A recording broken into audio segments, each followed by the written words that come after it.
Hey guys, and welcome to a new episode in Digital Classroom. Today a tip about angles and how you can make an image look totally different by a small change in your own position.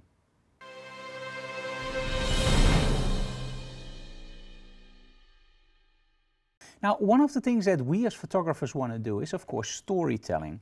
Now, one of the most important things in storytelling is not only that there is a story there, but it's also the angle under which you shoot.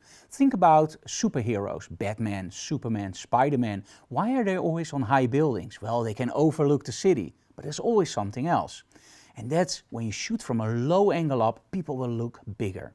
So let's take a look at our light setup. So we're using a pink backdrop. And we have one strobe with a grid aimed at the backdrop to create a nice diagonal feeling on the backdrop. So we want to have separation between the backdrop and our model, and we do that with a little bit of light on the backdrop. As our main light source, we have a rather big, for me, 90 centimeters Hansel softbox. There's no grid inside and it's aimed at our model from a slight angle. To open up the shadows on the side, we're actually using a strip light with a grid also from Hansel. And that will just open up the sides, but in this case we also add a little bit more power, and that means that it doesn't only open up the sides, but it also gives you a beautiful rim light. And that in essence is our whole setup. So when we started shooting with this, we had our model standing normally like a normal model stands, right? And then when you shoot from eyes perspective, and Felisa is not a really tall model, you can see that it looks okay, but it's not really, where you go like, wow. Now, as soon as you start lowering your own angle, for example, sitting on the floor and you're aiming your camera up, that will give you a totally different image.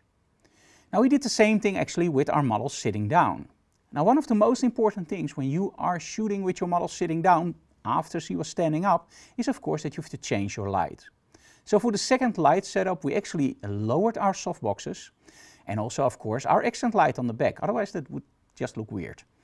So our model is sitting on a beach ball, and when you shoot from an angle, it already looks nice. However, you can actually enhance this by also shooting from a low angle, but also using a wide angle. Because the wide angles, they actually already distort the image a little bit. And some people will say, yeah, wide images, that's not really interesting for model photography, right? Well, I think they're wrong. You shouldn't take a portrait on 12 millimeters, that looks just weird. But if you use it the right way, you can actually use that distortion in the wide angle to create something interesting, like a leading line up. I always love it when the feet are really close to the camera, and then you have that leading line going up to the model.